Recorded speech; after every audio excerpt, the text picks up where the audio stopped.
Si yo trabajo en alguna empresa por varios años y llega un momento que me van a desvincular, ya sea que yo tenía contrato escrito o no, pero a la hora de desvincularme no quieren darme mis prestaciones laborales, ¿qué puedo hacer yo en este caso como empleado para poder conseguir mis prestaciones? Bueno, en este caso lo que manda es de la institución que hablábamos anteriormente, que es el Ministerio de Trabajo, acudir al Ministerio de Trabajo. En ese caso, implícitamente sí es necesario pues ver cuáles fueron las condiciones que se prestaron, porque obviamente, como hablábamos ahorita, el Ministerio de Trabajo, su función es mediar e inspeccionar, ¿verdad?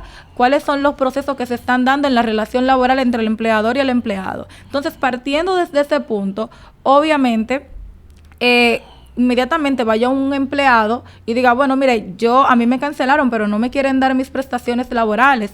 Entonces, el Ministerio de Trabajo lo que va a hacer es investigar qué fue lo que pasó, porque no se puede quedar con una sola campana, tiene que escuchar ambas partes. Entonces, partiendo de la situación que se haya dado y de manera objetiva, pues obviamente si le corresponde por ley y no ha pasado ninguna situación que exima al empleador de pagar prestaciones laborales, es decir, por ejemplo, en el caso de que sea un despido justificado, pues entonces ahí no le tocarían sus prestaciones, pero sí se corrobora. Bien, permítame interrumpir ahí en este punto, porque usted habla de un despido justificado. En este caso, ¿cuáles serían las causas que justifiquen un despido? Bueno, se dan muchos casos. Dentro de los principales que podemos ver es cuando faltan a las políticas internas de la empresa, dígase que no cumple con los horarios, dentro de eso también que no está cumpliendo con sus funciones para las que ha sido contratado. También está la ausencia 3 días consecutivos, que se considera abandono de trabajo. Entonces, también está el tema del robo, que se da mucho en algunas empresas, el tema del robo, manejo ilícito de los fondos, inadecuado. Entonces, esas son causas justificables. Ahora bien, si dentro de ese espectro no hay causa justificable y el Ministerio de Trabajo llega a ver al consenso de que no fue una causa justificable, pues obviamente el empleador tiene el deber de pagar las prestaciones laborales. Ok, pero si una persona entiende que fue despedida injustamente, ¿qué puede hacer entonces? Y cuando digo despedida injustamente, aún la empresa dándole sus prestaciones laborales y esas cosas, ¿puede hacer algo para que lo puedan reponer en su posición en esa empresa? Bueno, es que esa parte va a depender, porque siempre el contrato de trabajo puede terminarse por distintas situaciones. Y en este caso, el Código Laboral establece que el contrato de trabajo puede ser o puede prescindir o se puede terminar por decisión de una de las partes. Es decir, tanto el empleado como el empleador pueden decidir cuándo poner fin a ese contrato. Ahora, si existe un contrato, porque hay tipos de contrato, por ejemplo, el que es por tiempo indefinido, en ese caso, tanto el empleado como el empleador pueden decidir cuándo terminar ese contrato. Si es por causa injustificada, pues obviamente el empleador debe pagar prestaciones laborales. Ahora, si es porque el empleado renuncia, pues ya hay algunos beneficios pues que el empleado pierde, pero realmente no es porque yo siento que me despidieron de forma que no me despidieron por una causa justificable, que no fue, pero si el empleado me dio todas mis prestaciones y todo lo que me correspondía, él puede hacerlo y eso no está faltando a la ley. ¿Y la empresa está en la obligación de reponer a esa persona? No necesariamente. Okay. No necesariamente, porque como dije al principio, el contrato se puede terminar o puede llegar la cancelación de ese contrato si es por tiempo indefinido, sin responsabilidad para las partes, es decir, sin ninguna responsabilidad legal, más que pagarle al empleado sus beneficios que ha tenido adquirido y su indemnización de cesantía y todo eso. Pero no tiene el deber de volver a reponerlo en sus funciones, porque el contrato de trabajo puede terminar tanto porque yo renuncie como empleado o porque la empresa decida cancelarme. Bien, ¿por qué es importante entonces que cada empleado esté registrado en la TCS y que se cumpla con la seguridad social? Bueno, en este aspecto es sumamente importante porque la seguridad social de cada empleado va más allá, no solamente viendo la parte actual, sino viendo a futuro. Recuerden que la seguridad social no solamente se trata de pagar un seguro con el que yo puedo ir a consulta, también estamos hablando del fondo de pensiones, es decir, seguro de supervivencia, vejez, discapacidad, que en el futuro, de acuerdo a las cotizaciones que yo haya tenido, pues va a ser algo que me va a ayudar a pues aligerar un poquito la carga cuando ya yo no pueda ser una persona proactiva y activamente laboral, es decir, activamente laboral, es decir, yo no puedo estar laborando como cuando yo tenía 30, 25 y ya yo estoy en la edad de 65, una edad de jubilación. Pues esas cotizaciones ahí es donde entran en función. Obviamente que es importante y la ley lo establece que toda persona que sea empleado debe estar registrado. El empleador debe registrar a todos sus empleados en la seguridad social, porque esto le cubre riesgo laboral, cualquier tipo de accidente que pueda suceder.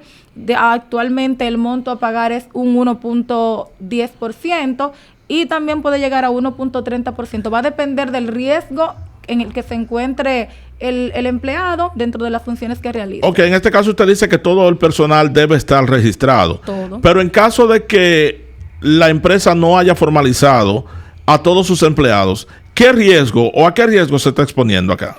Claro, puede presentar incluso, dentro de los principales riesgos que siempre están son las sanciones que la misma ley establece.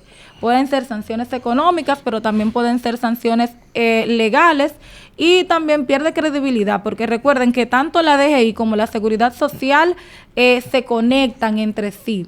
Entonces, todos esos empleados obviamente deben estar registrados.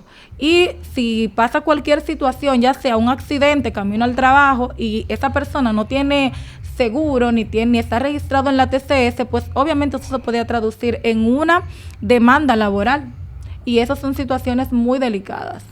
Es cierto que si una persona falta 3 veces sin justificación a su trabajo, lo pueden despedir sin derecho a ningún tipo de liquidación. Sí, esa es una de las causas justificadas, porque se considera como abandono de trabajo. Faltar 3 días consecutivos sin una causa justificable, pues obviamente se considera abandono de trabajo. Ok, permítame. Discúlpeme que le interrumpa ahí para explicar ese punto, porque cuando se habla de que puede ser despedido o cancelado, en ese caso, sin ningún tipo de beneficio, obviamente hay beneficios adquiridos que no pueden entrar ahí. Lo único que entra ahí es el pago de la cesantía, pero sí tienen que pagarle su regalía pascual y las vacaciones de ese último año si no las ha tomado.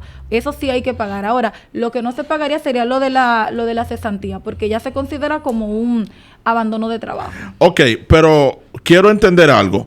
Eso es si falta 3 días consecutivos o si tiene 3 faltas consecutivas, aunque no sean de manera seguida, ¿verdad? Digamos que en un mes falta 3 veces sin justificación. ¿Aplica también para eso? No, en ese caso no aplica, porque lo que se considera abandono de trabajo es cuando se da de forma consecutiva, es decir, yo me ausento 3 días sin enviar una licencia, sin notificar a nadie, sin explicar a nadie. Entonces, ahí se considera abandono de trabajo. Ya cuando es con intermitencia, realmente ya está de parte de la empresa y de las políticas que emplee, pues llamar, ¿verdad?, a ese empleado a una reunión y preguntarle tal vez el porqué o consultar el porqué de su inestabilidad, por qué estar faltando de forma intermitente al trabajo. Pero en ese punto, si es de forma intermitente, pues ahí no se considera abandono de trabajo. Ok, pero he sabido casos de empresas que van anotando esas faltas sin justificación y luego toman eso para justificar un despido sin derecho a lo que tiene que ver con la cesantía. Bueno, ahí entraría un aspecto importante, que es lo que venimos explicando, el desconocimiento por parte del empleado. Porque si el empleado lee implícitamente el Código Laboral, establece eso, tres faltas consecutivas sin justificación, se considera abandono de trabajo. Entonces, si no son consecutivas, es lo primero, el primer aspecto que tenemos que ver, si no son consecutivas, 1, 2, si tienen una causa justificable, ¿verdad? Entonces no se considera un abandono de trabajo. Ahora más bien, como hemos establecido, ¿verdad? obviamente pasan situaciones y la empresa, como dijimos al principio, tiene totalmente el derecho de poder prescindir de ese contrato, a menos que haya sido por un tiempo definido. Por ejemplo, me contratan, pero mi contrato se tiene que terminar el 31 de diciembre. Si me despiden o me cancelan o el empleador decide terminar ese contrato antes de tiempo, pues siempre los contratos contienen ciertas cláusulas. ¿Cuáles serían las responsabilidades? ¿Cuáles serían las penalidades de terminar ese contrato antes de tiempo? ¿Cuáles serían las responsabilidades y obligaciones del empleador de él terminar ese contrato antes de la fecha establecida? Pero si es indefinido, cualquiera de las partes que tome la decisión de terminar el contrato lo puede hacer simplemente cumpliendo con los beneficios de ley que ha adquirido el empleado. Bueno, hay algunas empresas que suelen poner amonestaciones, es decir, faltaste hoy, tiene una amonestación. Faltaste la semana que viene, es otra amonestación. Y luego de un número de amonestaciones, entonces ya la persona es llamado a oficina y se le notifica que va a ser despedido porque tiene tanta cantidad de amonestaciones, pero por haber acumulado esas amonestaciones no se le puede dar su liquidación. ¿Esto aplica legalmente? Es que por eso siempre digo que deben de conocer bastante bien el Código Laboral, leerlo, conocer. El conocimiento es poder.